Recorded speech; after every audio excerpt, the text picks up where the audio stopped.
Seja muito bem-vindo, muito bem-vinda aqui no canal. Eu quero desde já te convidar a analisar tudo aquilo que vai ser falado e com a ajuda do Espírito Santo que você retenha aquilo que é bom, ou que você corra para jogar na sua lixeira aquilo que não vai te edificar, amém? Quero te convidar a abrir comigo a sua Bíblia em Gênesis 41, versículo 45, na sua parte A, que diz assim: E a José chamou Faraó de Zafenate-Paneia.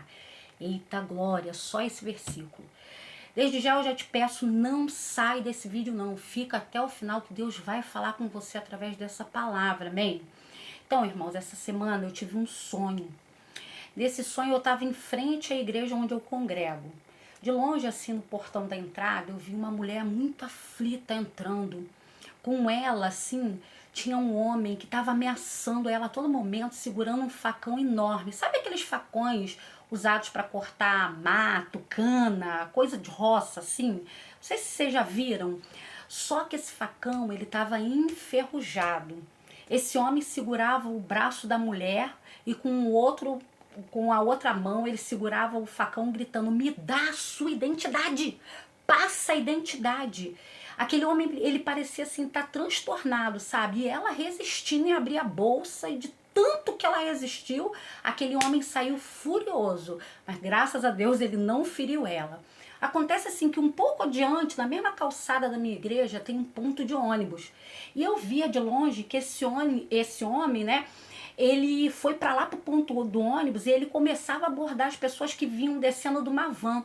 E ele repetia: me dá a identidade. Vejam, irmãos, que ele não pedia dinheiro, ele não pedia celular, ele não pedia carteira, ele só queria identidade. E ali se formava aquele tumulto. Então eu fui e acordei. E aí eu compartilhei esse sonho com meu esposo e ele disse assim: Dani, o diabo quer roubar a identidade de alguém. Tão objetivo, né, que meu esposo foi assim, parecia algo óbvio, né, pra mim. E assim, de verdade, eu quero confessar que eu acabei nem dando muita ênfase, né, pensando que era só um sonho, mas irmãos, não era só um sonho. Ontem, quando eu tava no culto na minha congregação, algo assim poderoso aconteceu. A palavra pregada pelo pastor não tinha nada a ver com isso que eu tô trazendo aqui. Nada. Mas durante o louvor, enquanto o pastor orava, o Espírito Santo me gritou uma senha, irmãos, no meio da adoração. E eu estava ali adorando, eu corri para anotar, eu estava com a Bíblia, um papel dentro da Bíblia, peguei a caneta e o Espírito Santo disse: José do Egito era hebreu. Foi isso que o Senhor gritou no meio do louvor. Irmãos, foi algo assim nítido, inconfundível. Naquele momento, algo assim me despertou.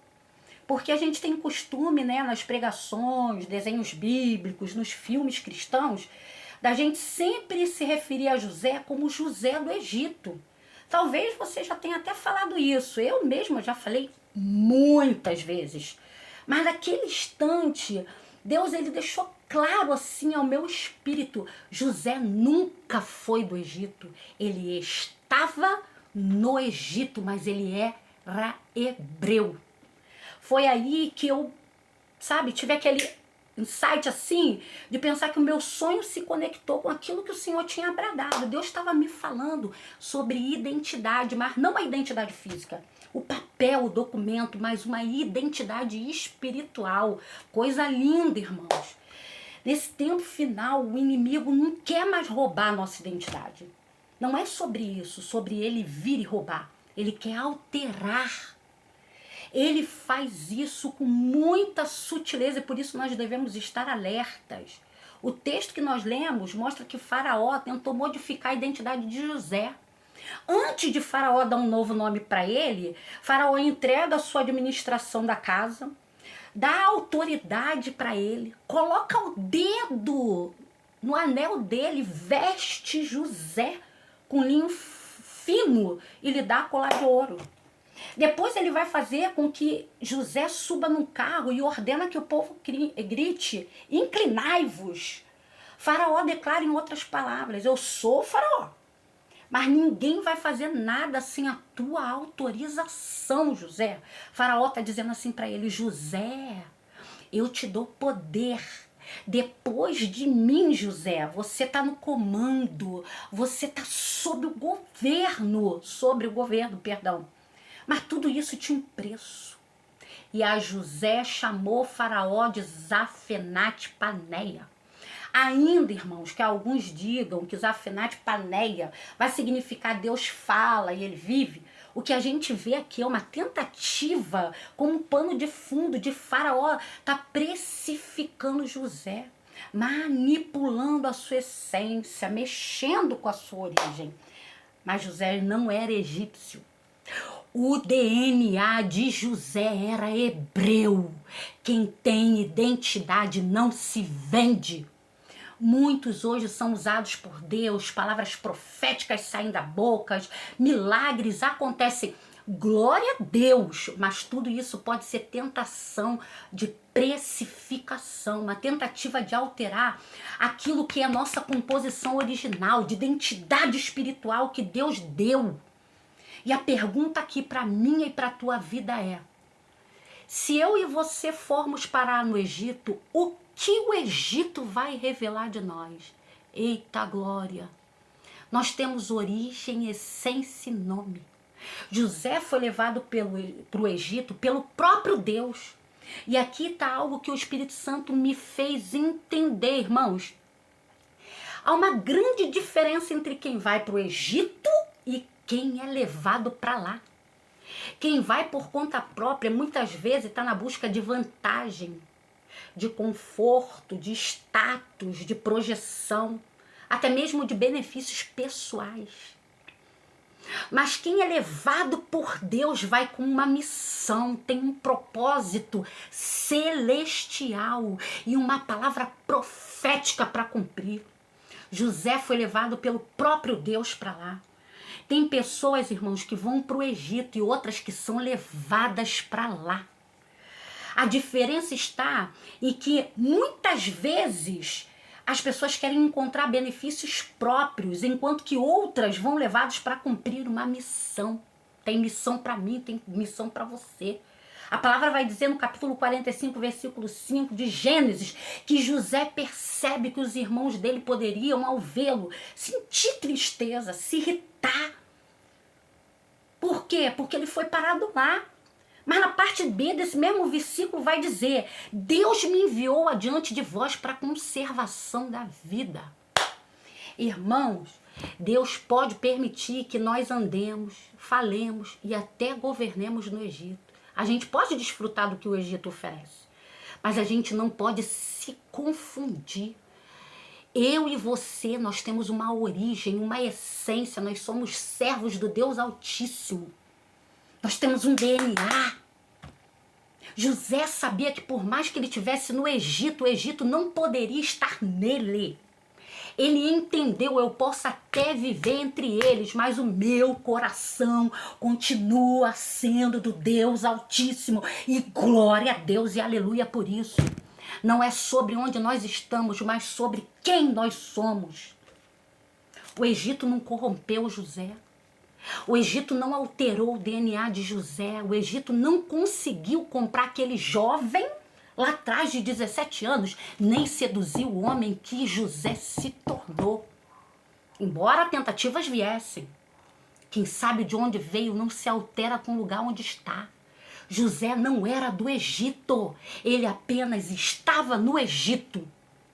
Onde quer que Deus nos leve, onde quer que Ele nos coloque, lembre sempre, isso é uma lembrança para mim e para a tua vida: o primeiro lugar jamais será de Faraó, mas de Adonai, o nosso Deus Todo-Poderoso, que é dono de toda a riqueza, mas não nos ensina a adorar as riquezas. É dono de todo poder, mas não nos ensina a usurpar, nem manipular em benefício próprio o poder. Cuidado com as ofertas do Egito. O alerta do Senhor é claro. O inimigo não quer apenas se apropriar da sua e da minha identidade. Ele quer nos induzir a trocá-la por livre e espontânea vontade. Ele quer que parta de nós isso, com aquilo que ele tem para entregar para a gente se vislumbrar. Mas quem sabe de onde veio não se perde. No capítulo 41, Faraó chama José de Zafenate-Paneia, como a gente leu, mas no capítulo 45, 4 capítulos após, no versículo 4, na parte B, quando José reencontra os seus irmãos, ele diz: eu sou José, vosso irmão. Coisa linda! José nunca deixou de saber quem era, filho de Jacó, neto de Isaque, bisneto de Abraão. Governador não por causa de um anel no dedo, mas por causa da promessa do Deus vivo feita lá atrás, ó, a Abraão. José sempre foi herdeiro, o anel não fez ele herdeiro, ele sempre foi. Só Deus tem autoridade para mudar nomes. E quando ele muda, é com propósito, é com identidade profética. Quem tem identidade não se corrompe com vestimentas. Quem tem identidade não se ilude com o ambiente, não se corrompe com posição, com títulos, não se vislumbra com o brilho do colar de ouro e nem com carro de honra. Pode estar em altos lugares, mas sabe que está, não é. Quem tem identidade sabe o DNA que carrega. Sabe que tem uma história, não negocia a sua origem, mesmo que a trajetória seja longa e marcada como foi a de José. Onde quer que Deus nos leve, onde quer que Ele nos ponha, jamais troquemos a nossa identidade. Nós temos um nome e mais do que isso, temos um nome maior a zelar. O céu conhece o nosso verdadeiro nome e isso nos basta. Não aceite que o Egito te chame por outro nome. Não aceite. O seu nome é um nome que está na palma das mãos do Senhor. Amém? Se você gostou desse conteúdo, compartilha com outras vidas. Se você entende que esse conteúdo pode edificar outras vidas, compartilhe em nome do Senhor Jesus Cristo, amém? Que Deus te abençoe, que Deus te dê sabedoria, que Deus te coloque em altos lugares, em altas patentes, que te leve profeticamente em lugares onde teus pés ainda nem pisaram, para que você ali seja uma voz, um porta-voz, lâmpada, sal, luz, iluminação, mas jamais perca de vista que você tem um DNA. Jamais perca de vista que o primeiro sempre será o Senhor dos Exércitos. Deus te abençoe rica e abundantemente em Cristo Jesus. Até a próxima.